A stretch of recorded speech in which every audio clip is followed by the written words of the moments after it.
بسم اللہ الرحمن الرحیم۔ اسلامیات لازمی کا آج ہمارا 7واں لیکچر ہے۔ قرآن پاک کی منتخب آیات کا مطالعہ چل رہا تھا۔ سورۃ الحجرات کی ابتدائی 10 آیات ہم نے پڑھ لی تھی۔ مابقی آیات انشاءاللہ اس لیکچر میں پڑھیں گے، اور اس لیکچر میں معاشرت سے متعلق آداب ہے کہ معاشرتی آداب کیا ہے اور ہمیں ایک معاشرے میں رہتے ہوئے کن چیزوں کا خیال رکھنا چاہیے۔ اعوذ باللہ من الشیطان الرجیم، بسم اللہ الرحمن الرحیم۔ یا ایہا الذین آمنوا لا يسخر قوم من قوم عسى ان يكونوا خيرا منهم ولا نساء من نساء عسى ان يكن خيرا منهن ولا تلمزوا انفسكم ولا تنابزوا بالالقاب بئس الاسم الفسوق بعد الايمان ومن لم يتب فاولئك هم الظالمون یا ایہا الذین آمنوا اجتنبوا کثیرا من الظن ان بعض الظن اثم ولا تجسسوا ولا یغتب بعضکم بعضا ایحب احدکم ان یأکل لحم اخیہ میتا فکرہتموہ واتقوا اللہ ان اللہ تواب الرحیم۔ یا ایہا الذین آمنوا، اے ایمان والو، لا یسخر قوم من قوم، مذاق نہ اڑائے مرد دوسرے مردوں کا، یعنی قوم مطلب جماعت، کوئی مردوں کی جماعت دوسری جماعت یا دوسرے مردوں کا مذاق نہ اڑائے۔ سخر جو ہے یہ مذاق اڑانے کو کہتے ہیں۔ عسیٰ ان یکونوا خیرا منہم، عسیٰ یعنی ممکن ہے، ہو سکتا ہے، ان یکونوا کہ جن کا مذاق اڑایا جا رہا ہے، ان یکونوا یہ ہو، خیرا منہم بہتر ان سے جو مذاق اڑا رہے ہیں۔ ولا نساء اور نہ عورتیں، من نساء عورتوں کا مذاق اڑائے۔ عسیٰ ممکن ہے، ان یکنہ کہ ہو یہ عورتیں جن کا مذاق اڑایا جا رہا ہے، خیرا منہن بہتر ان عورتوں سے جو مذاق اڑا رہی ہیں۔ ولا تلمزوا انفسکم، اور آپس میں ایک دوسرے کو تانے مت دو۔ ولا تلمزوا انفسکم، اور تانے مت دو ایک دوسرے کو۔ ولا تنابزوا بالالقاب، اور نہ پکارو ایک دوسرے کو برے القاب سے، برے ناموں سے۔ بئس الاسم الفسوق بعد الایمان، ایمان لانے کے بعد فسق یعنی نافرمانی کا نام ہی برا ہے۔ بئس الاسم الفسوق بعد الایمان، کہ ایمان لانے کے بعد فسق کا نام ہی برا ہے۔ ومن لم یتب، اور جو توبہ نہیں کرے گا تو فاولئک هم الظالمون، پھر یہ لوگ ہی کیا ہیں، ظالم ہے۔ یا ایہا الذین آمنوا، اے ایمان والو، اجتنبوا اجتناب کرتے رہو، بچتے رہو، کثیرا من الظن اکثر گمانوں سے، یعنی بہت سے گمانوں سے، بہت زیادہ گمانوں سے۔ ان بعض الظن اثم، بے شک بعض گمان جو ہے، اثم یہ گناہ ہے، یعنی بعض گمان جو ہے یہ گناہ ہوتے ہیں۔ ولا تجسسوا، اور کسی کی ٹوہ میں نہ لگو، تجسس نہ کرو کسی کے بارے میں۔ ولا یغتب بعضکم بعضا، اور غیبت نہ کرے بعض تم میں سے بعض دیگر کی، ایک دوسرے کی غیبت نہ کرو۔ ایحب احدکم، کیا تم میں سے کوئی یہ پسند کرے گا، ایحب کیا پسند کرے گا، احدکم تم میں سے کوئی، ان یأکل کہ کھائے، لحم اخیہ اپنے بھائی کا گوشت، لحم کہتے ہیں گوشت کو اور اخ کہتے ہیں بھائی کو، کیا تم میں سے کوئی یہ پسند کرتا ہے کہ اپنے بھائی کا گوشت کھائے، میتن اس حال میں کہ وہ کیا ہو، مرا ہوا ہو، یعنی کوئی یہ پسند کرے گا کہ وہ اپنے مرے ہوئے بھائی کا گوشت کھائے، کوئی بھی نہیں کرتا پسند۔ واتقوا اللہ، ڈرو اس معاملے میں اللہ تعالیٰ سے، اور ان اللہ تواب رحیم، بے شک اللہ تعالیٰ توبہ قبول کرنے والا اور بہت مہربان ہے۔ اس میں جو مشکل لغات ہے وہ یہی ہے کہ لا یسخر مذاق نہ اڑائے، اور لا تلمزوا تانے مت دو، لا تنابزوا برے نام نہ رکھو، پکارو نہیں برے ناموں سے، القاب نام، اور بئسا بہت برا ہے، بئس الاسم الفسوق، یعنی کہ یہ بہت برا ہے انہیں ایمان لانے کے بعد گناہ کا نام لگنا بہت بری بات ہے۔ اور لم یتب جو توبہ نہ کرے، اجتنبو بچتے رہو، لا تجسسو تجسس نہ کرو، ٹوہ میں نہ لگو، اور لا یغتب غیبت نہ کرے، ایحبو آیا پسند کرتا ہے کوئی تم میں سے، کیا پسند ہے، ایاکولا کہ کھائے، لحم گوشت، کرہ تم اسے برا سمجھتے ہو یا تم نے برا سمجھا۔ یہ جو آیات ہے تو کسی بھی معاشرے کی سدھار کے لیے اور معاشرے میں چین اور امن و سکون لانے کے لیے ضروری ہے کہ ان ہدایت کے اوپر عمل کیا جائے۔ اس میں سے اگر ہم سوچ لیں تو زیادہ تر جو ہمارے معاشرے میں لڑائی جھگڑے اور مصیبتیں بنتی ہے، آپس میں چپقلشیں اور دلوں میں دوریاں آتی ہیں، تو ان چیزوں کا خیال نہیں رکھا جاتا۔ تو معاشرے کے سدھار کے لیے اور ایک اچھے معاشرے کے قیام کے لیے ان چیزوں کا خیال رکھنا بہت ضروری ہے۔ اس میں سے جو سب سے پہلی چیز ہے وہ یہ ہے کہ بھئی ایک دوسرے کا کیونکہ دیکھیں اسلام یہ چاہتا ہے کہ مسلمان آپس میں بھائیوں کی طرح رہے، سکون سے رہے، امن سے رہے، چین سے رہے، ایک دوسرے کا خیال رکھ کے، معاشرتی حقوق کا لحاظ رکھ کے، اور ان کے دلوں میں جوڑ ہو، اختلاف سے، افتراق سے، آپس کی ناچاقی سے اور اختلافات سے، اس سے بچتے رہے۔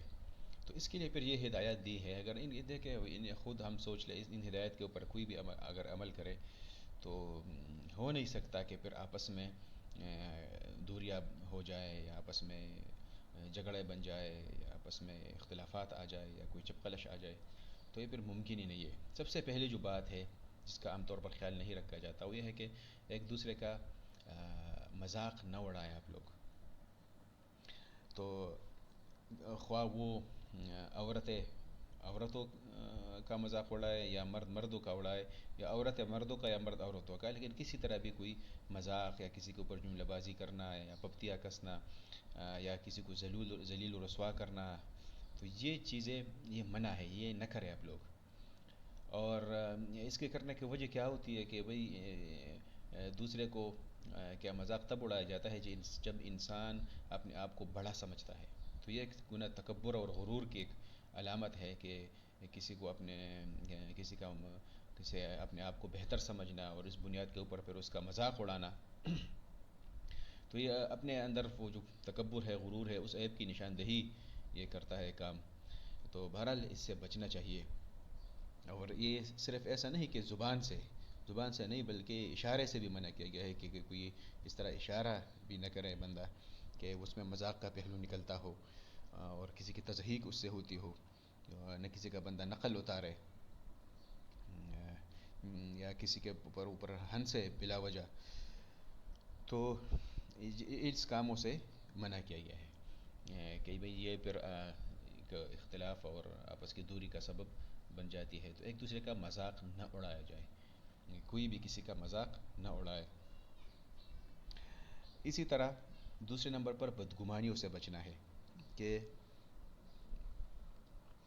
کوئی کسی کے اوپر وہ نہ کرے، بدگمانی نہ کرے۔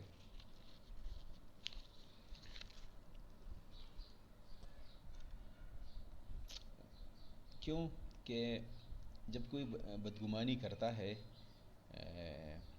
وہ ویسے عام طور پر گمان اچھا گمان بھی کیا جا سکتا ہے، تو وہ پھر منع نہیں ہے۔ اچھا گمان جو ہے یا مطلق گمان ہے، جس طرح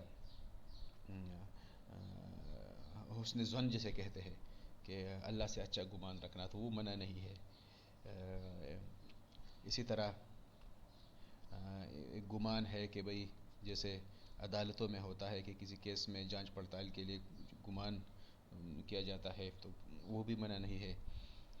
اسی طرح جو منع گمان ہے وہ یہ ہے کہ بلا سبب کسی کے اوپر بندہ بدگمانی کرے اور یا دوسروں کے متعلق کوئی رائے قائم کرنے میں ہمیشہ ہی بدگمانی ہی سے ابتدا کیا کرے. ایک جگہ ہے جہاں پر اچھے طرف بھی جایا جا سکتا ہے اور بری بات کی طرف بھی جایا جا سکتا ہے, اچھا گمان بھی قائم کیا جا سکتا ہے, برا بھی کیا جا سکتا ہے, دونوں میں دونوں احتمال ہو, اور اسی میں سے وہ برا احتمال لے لے اور برائی ہی پر محمول کر لے, تو پھر یہ ٹھیک نہیں ہے. اسی طرح تجسس ہے, تجسس سے منع کیا گیا ہے کہ آپ لوگ کسی کے عیبوں کے بارے میں جستجو نہ کرو, یعنی لوگوں کے راز نہ ٹٹولو, ایک دوسرے کے عیب تلاش نہ کرو, خواہ یہ عمل جو ہے بدگمانی کی بنیاد کے اوپر ہو یا بدنیتی کی بنیاد کے اوپر ہو یا کسی کو نقصان پہنچانے کی خاطر ہو یا اپنے کسی اس میں تعجب دور کرنے کے لیے ہو, تو ہر حال میں شرعاً یہ ممنوع ہے. کسی مومن کو یہ زیب نہیں دیتا ہے کہ کسی کے حالات کے اوپر اگر پردہ پڑا ہوا ہے تو اس کی وہ کیا کرے, کھوج اور کوریت کرے اور پردے کے پیچھے جا کر یہ معلوم کرنے کی کوشش کرے کہ کس میں کیا عیب ہے. کسی کے عیب کو نہیں ٹٹولنا چاہیے, تجسس میں نہیں پڑنا چاہیے. اس میں کہہ رہے کہ دیگر علماء کرام نے لکھا ہے, خاص کر جو آپ لوگوں کے اسلامیات لازمی کی جو کتاب ہے اس میں لکھا ہے کہ اس میں ایک چیز مستثنیٰ ہے. مستثنیٰ مطلب اس کی اجازت ہے. وہ یہ ہے کہ اگر کوئی کہیں پر حکومتی ادارے ہیں جس طرح وہ معلومات لیتی ہیں اور وہ کرتے ہیں, ان کو اندازہ ہو کہ اگر ہم وہ نہ کرے, معلومات حاصل نہ کر لے فلانے بندے کے بارے میں, تو کسی جرم کے ارتکاب کرنے کا اندیشہ ہو, تو اس صورت میں پھر وہ کیا ہے تو اس میں وہ کر سکتے ہیں کہ اس کے پیچھے جائے, اس کی معلومات حاصل کرے تاکہ معاشرے کو اور ملک کو نقصان نہ پہنچے. تو ملک و وطن کے لیے پھر یہ کام کیا جا سکتا ہے.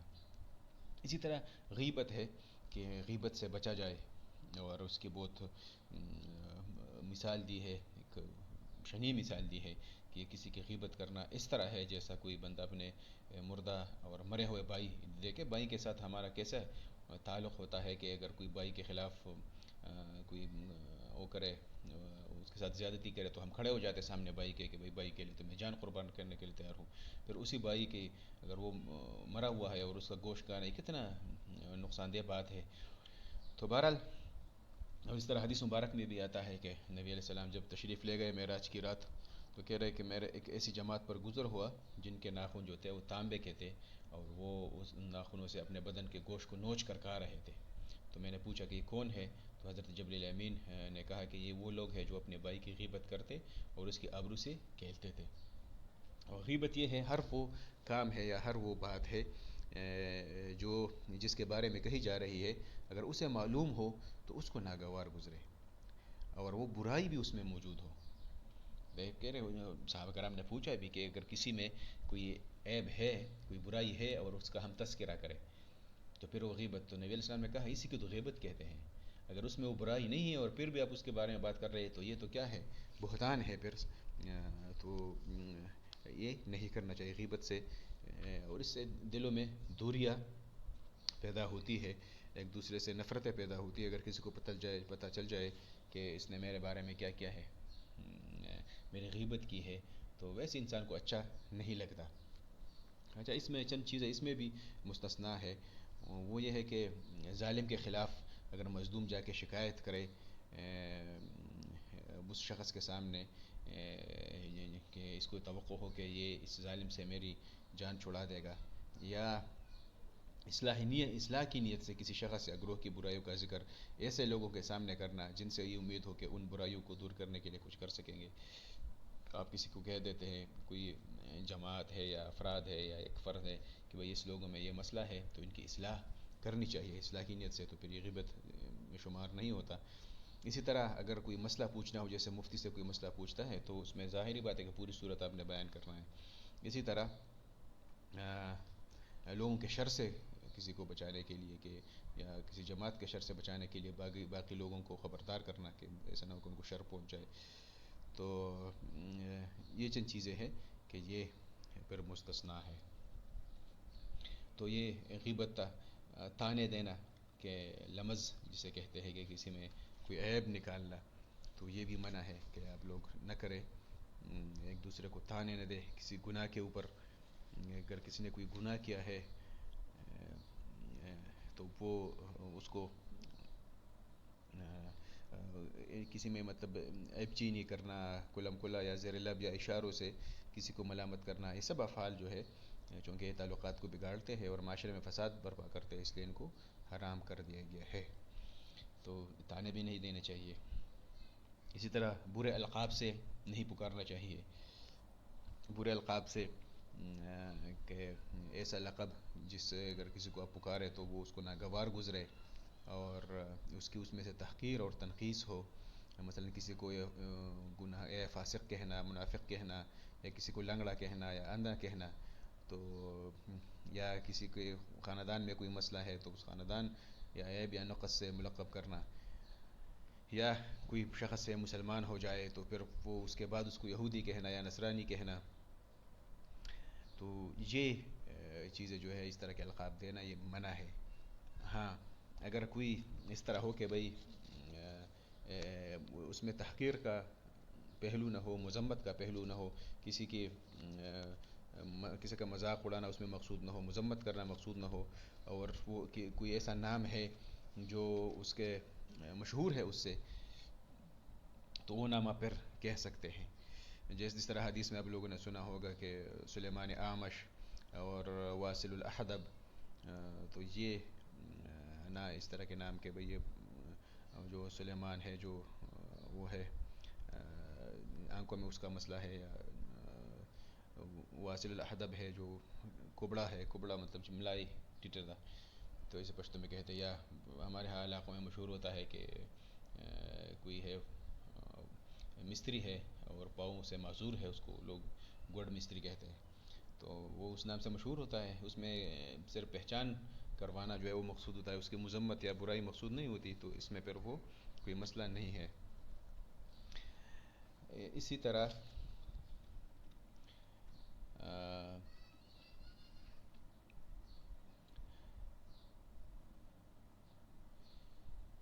اچھے ناموں سے پکارنا، اچھے لقب دینا یہ بھی جائز ہے. جیسے ابوبکر صدیق لقب دیا تھا نبی علیہ السلام نے، فاروق حضرت عمر کو، غنی حضرت عثمان رضی اللہ عنہ کو، ابو تراب حضرت علی رضی اللہ عنہ کو، اسد اللہ اور حضرت حمزہ، سیف اللہ، حضرت خالد ابن ولید، امید الامت ابن جراح، اور اس طرح ابو ہریرہ وغیرہ. تو یہ سارے نام جو ہے یہ دیے جا سکتے ہیں جو اچھے لقب ہوں.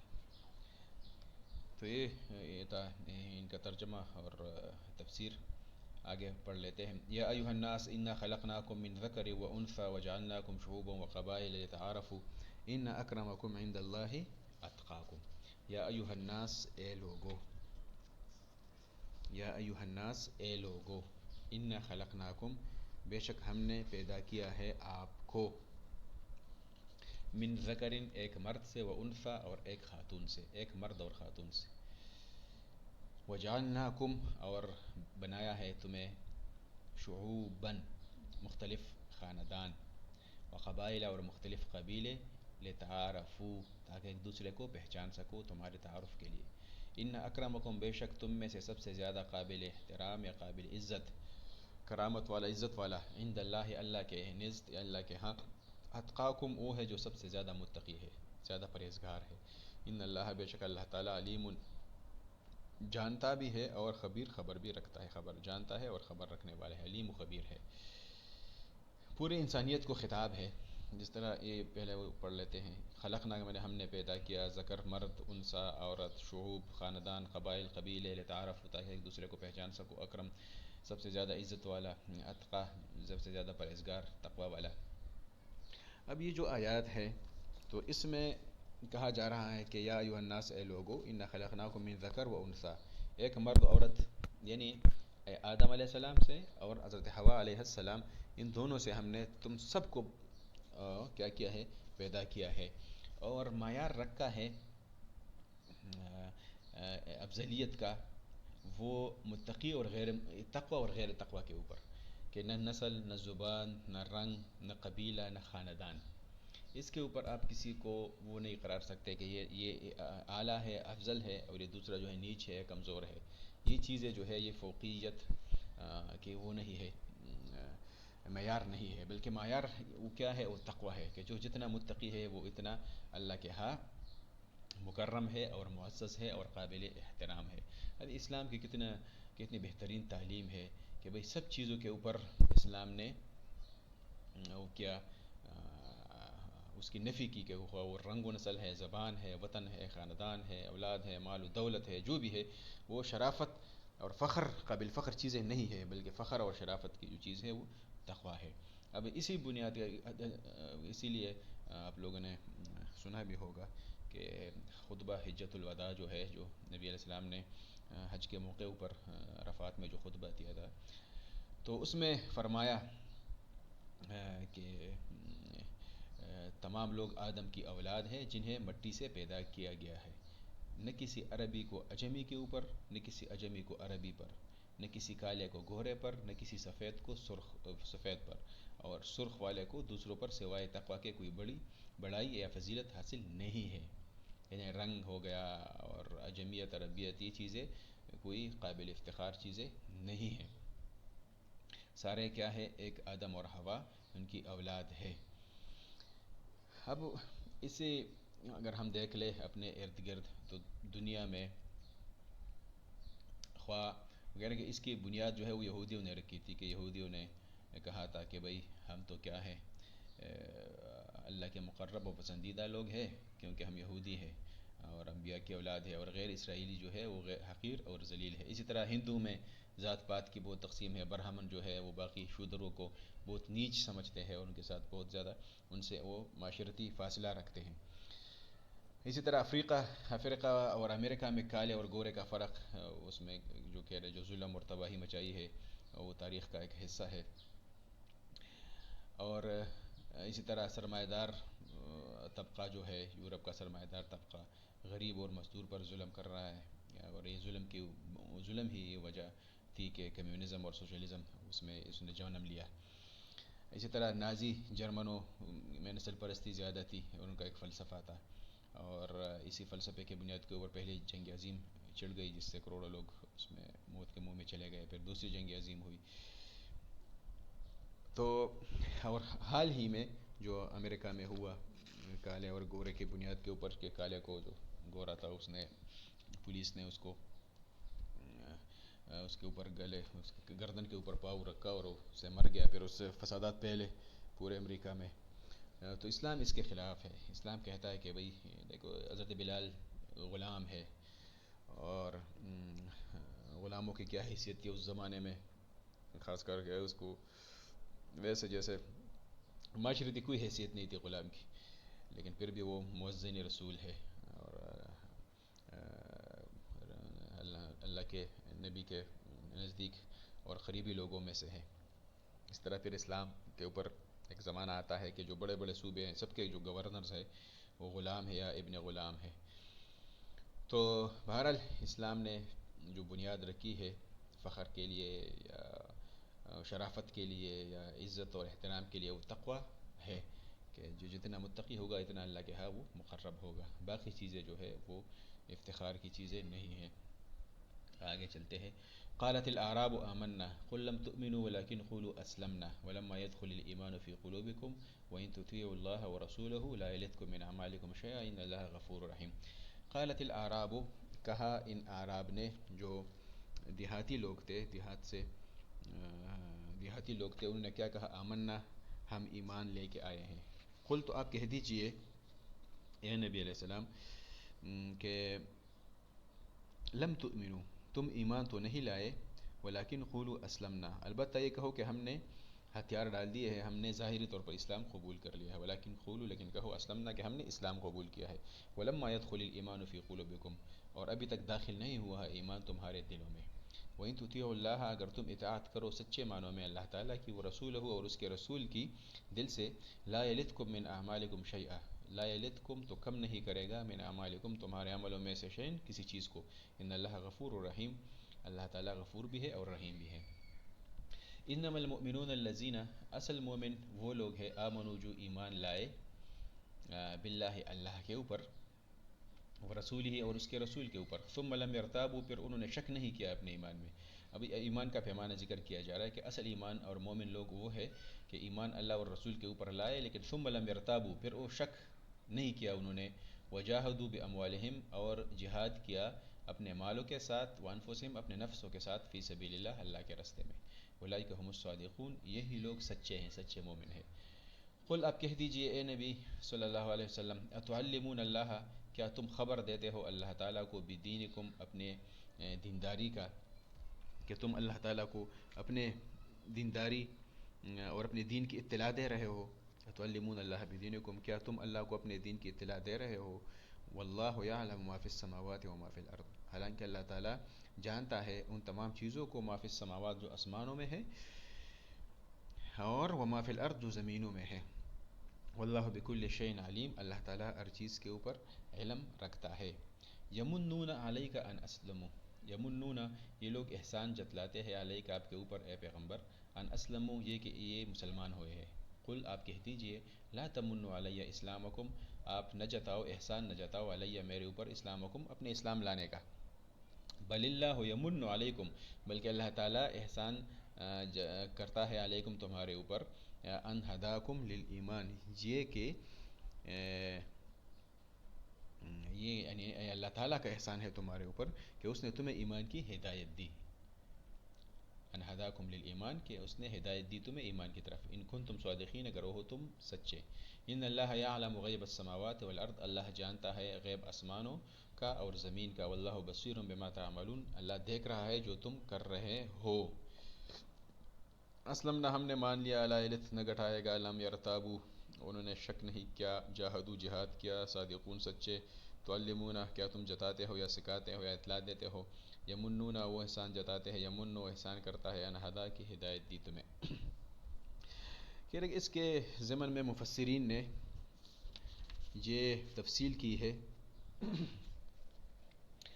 کہ ایک مرتبہ شدید قحط پڑ گیا، تو اس دوران قبیلے بنو اسد اور کسی نے بعض دیگر قبائل کا بھی ذکر کیا ہے کہ وہ لوگ مدینہ منورہ میں نبی کریم صلی اللہ علیہ وسلم کی خدمت میں حاضر ہوئے اور بظاہر ایمان قبول کیا.